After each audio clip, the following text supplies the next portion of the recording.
Party after party. Party after party.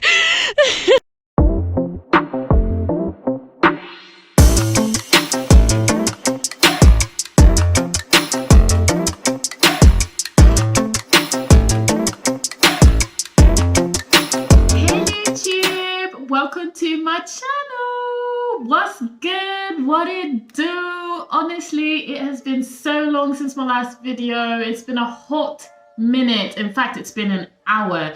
I can't believe that I've let it go like 4 months since my last video, but I have actually been really busy. I mean, during my last video, I was kind of in the middle of doing something on the side of my career, and then once that was done, outside was open, okay? Boris let some restrictions down and I have been enjoying myself, period. Like literally I've been booked and busy, but not to make any money, just to spend money. On top of that, I also went back home to Sweden for a bit, and that was really nice to be with like friends and family. So I actually initially thought as my comeback video, I would do a vlog of my visit to Sweden. So I did manage to like get some footage in and film. But honestly, I already know this about myself. I'm not that much of a vlogger. Like just when I'm enjoying myself and I'm having an experience, I like to live in it and just be present. And it was really hard to try and film what I was doing and then talk into the camera, because essentially I'm just enjoying myself. Like when I'm enjoying myself like that, I only want to film a few seconds, which is what I did. So that's why I'm also going to narrate some of the vlogs, because I feel like these videos that I have caught need a little bit of context. I'm just saying, it's a mess. Basically, it's a mess, and I'm just here to try and clean it up, okay? And make sure that it's a vlog that maketh sense. But following this, I'm gonna try and be a bit more consistent. I might try vlogging once again, but we're just gonna have to see, because this first time was not easy to do. I realized that it's just not in my nature. So yeah, I'm just gonna narrate it a little bit. I've had to cut some bits out because damn, I can't speak. Like it's been a while since the last time I had to speak into a camera like this, and I'm struggling a bit. But anyway, as I landed, me and my friends were kind of planning to go to one of my best friends' graduation party, because she's just recently graduated and has now become a doctor. Shout out to you, shout out, girl, you made it. But to do that, basically, what none of us realized was that we had to be dressed in white. Like everyone's dressed fully in white. So I had to do like a last minute shopping with my girl Sandra, and oh my gosh, she was so helpful, because I literally don't really own white clothes, period. Like, but for obvious reasons, like it's just not an easy thing to wear. But I ended up getting an outfit, and then on the following day when the party was, it actually looked so nice. Like the party was lit. It was so much fun. I have quite a few clips from that, and it was really, really fun. We really had a good time. Everyone looked sick. So I was like, you know what? I respect the theme, because black people in white clothes, chef's kiss.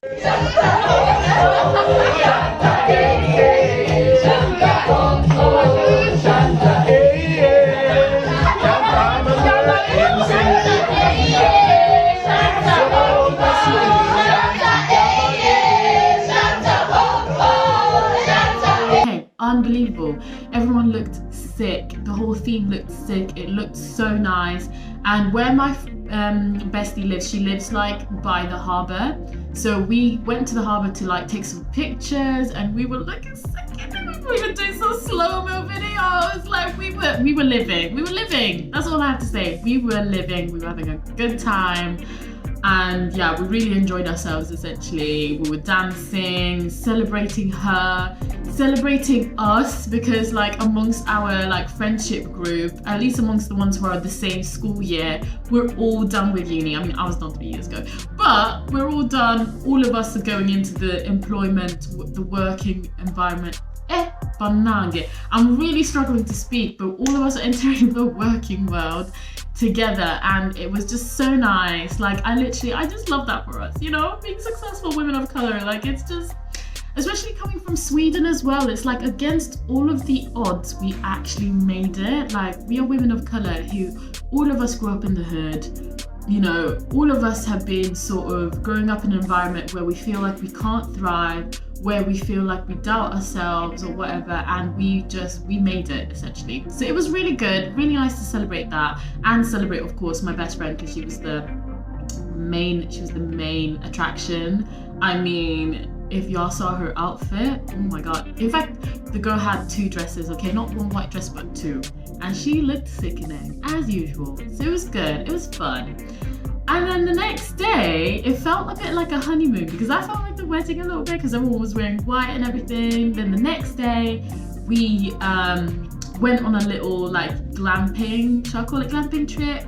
We went to this like cabin in south of Sweden in a region called Skåne, and we stayed in this cabin that was like not deep in the forest, because we still had neighbors, which was kind of comforting. Like, we're not going to get killed out here, but it was just a really nice area, like a wooded area essentially. But to be fair, Swedish countryside is forest, like forests and water, so it was technically the countryside, but it felt like the forest. But that's like what you would find anyway. And it was like it was just really cozy, and it was exactly what we needed after a terrible year of constantly being apart, first of all, and second of all, just stressful. Like, you know, the whole COVID situation has been a bit stressful. So it was just nice to go somewhere to relax. You know, it had a sauna, it had a jacuzzi. And there's a jacuzzi. Oh, how do I even work the jacuzzi? It even had a fireplace, which we did not light up, but the aesthetic was there. And on that first night, we had, before the night, we had to go shopping, and we bought loads of food. Now we're about to pack the car. We've done our shopping, and then we're gonna go to the cottage. And we had planned to have tacos that night for dinner, and we had literally bought so much food, cartons full. We're on our way out, and then someone goes, "Did we get the minced meat?" Yeah, so we forgot the minced beef, and some of us decided to go to the car, and we went to the car to load the car with the stuff that we'd already bought. 2 people went back into the shop, got the minced meat, and we were like, we're ready to go. Eat! Yay! Woohoo! Got the mince! Essentially then, we sort of settled down, put our bags down, and decided to go for a walk in the forest. Into the thick of it! Into the thick of it! Into the thick of it! And let me tell you, when I tell you each and every one of us are city girls, apart from Anastasia can do stuff like that. Like, she's adventurous, okay? She's very adventurous. But the rest of us, we're just going, like literally left, right, and center, because there's just so many bugs. But I do appreciate the experience. Like, it was a nice experience. I think all of us appreciated it, but it was just really funny because we were all just freaking out by all the bugs around us. But it was still fun. Like, it was just such a nice walk, you know, just exploring a little bit. We are going on a hike. We're on a hike. So we decided to go back to the cabin, cook the tacos that we were gonna have. Like, in Sweden, taco night is like a very big thing, and I've noticed that in the UK the big thing is fajitas. So I guess it's comparable to that, just that fajitas is chicken and that kind of. I've never had it before I moved to this country or even heard of it. But in Sweden, tacos is what's up, and we normally just do it like a buffet. You have the minced meats, you've got the fresh like salad vegetables, you've got pineapple, because I put pineapple on everything, honey, and you've got the salsa, guacamole, sour cream, all that jazz. And it was really nice just to have like dinner with us girls and some prosecco. We're in Skåne, south of Sweden. Say hello, Chantal. Hello. Woo! My YouTube partner. We made it, yeah! We're both trying to do this YouTube shit. Hey! And then I'm here with Anastasia. We're about to have some dinner, some tacos. She's setting up the table. And we've got Kathy. Don't run away! Don't run away! Cassandra! Kathy, kom here! Jag vet inte om jag borde prata på svenska. I'm gonna go chase her. Jag want international. I'm gonna chase her down. Here she is, the beauty queen herself. Here I am. Dr. Kathy. Here I am. Here I am. And then after that, we decided that we wanted to get in the jacuzzi. Oh my god. We're drinking prosecco. Cheers. Cheers. Cheers. But none of us knew how the jacuzzi worked. So it was a little scary because at that point it's really dark, and because we're surrounded by a wooded area, although we have neighbors, it was just like the darkness was just a bit... Wait! I thought you had to fill it in. I don't know how a jacuzzi works. Okay, wait, neither do I, but I think it's just... Is it buttons? I hate how dark it is over there. No. Okay, wait. Let me start filming first of all, and I'll...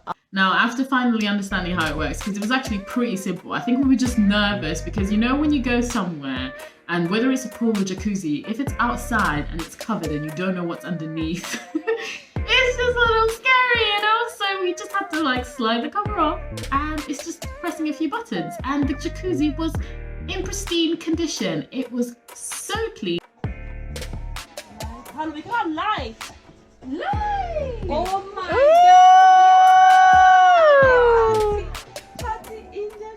Oh, do you want warmer or do you want it cooler? Maybe we can adjust it when we're in there.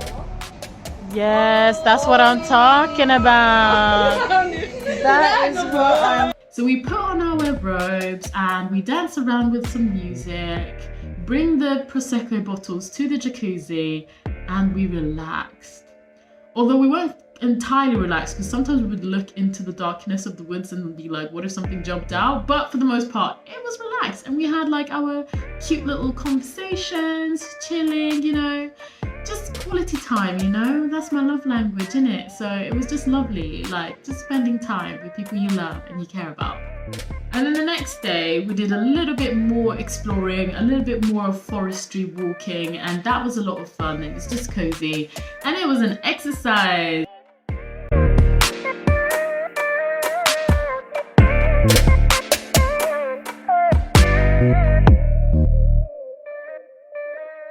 And then we went back, and I went back to my family and spent some more quality time with my family.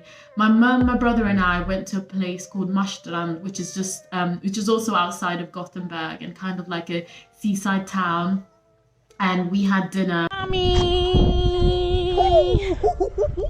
We're in Marstrand. We've just had some dinner. Yeah. Spending time together. And that was really, really beautiful.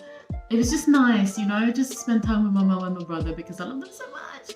And I, of course, would visit my dad as well, and that was also really nice, spending quality time with him and also my younger half brother.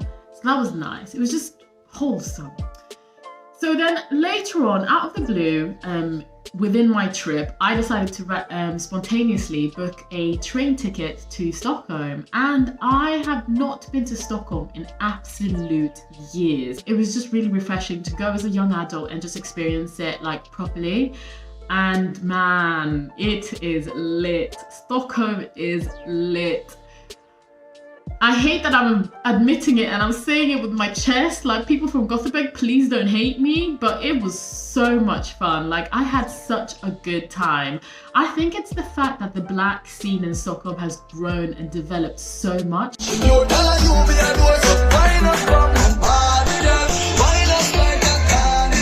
Like, there's so many more things for black people to do now, and I admire that so much. I say so many more things. I was there for a weekend, but from the experience that I had with my friend, who she knows people, she knows where to go.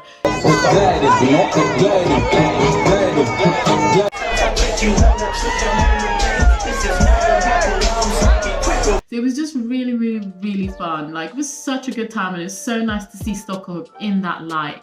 Because if there's something about Sweden, and also the major reason I moved was because there's just not enough spaces where black people can feel like they belong, where they can feel comfortable. where we can feel comfortable and just feel welcomed and not have to deal with, you know, all the negativity and all of that. So it was just such a good vibe. Like, it was just such a good vibe. It's not just that, even just growing up in Sweden as well, like there's been experiences of where you go to places and you can't get in, where they raise like the age limit because you're a group of black people. So that's kind of the vibe when it comes to going out and when it comes to things to do as a young black adult in Sweden. But I say Sweden, then again, I grew up in Gothenburg specifically, and that was my experience in Gothenburg in particular. But what I'm seeing now is that the generation, basically my generation, we are now sort of more in charge, and I love to see it. So I'm just excited to see how Sweden develops further as, you know, more black people can create spaces where, of course, everyone is welcome. Not saying that it's spaces that only black people can go to, but I just mean that spaces that appeal to a black crowd. So it was just so refreshing to see that in Stockholm, and just amazing and lovely. So yeah, that was my trip to Sweden. It was absolutely amazing and lovely, and I really appreciated it. Thank you for watching this video, by the way. I know that it's a little bit scattered and I'm talking about little bits and bobs and what happened, but I hope that kind of covers everything and it's clear. Let's cut the video. Goodbye. Take care of yourselves, and I will see you in my next video. I promise not to let it go that long unless something horrible happens, which in Jesus' name it won't. But I'm gonna try and be more consistent again from now on and do some more video and some more content. But until then, see you next time.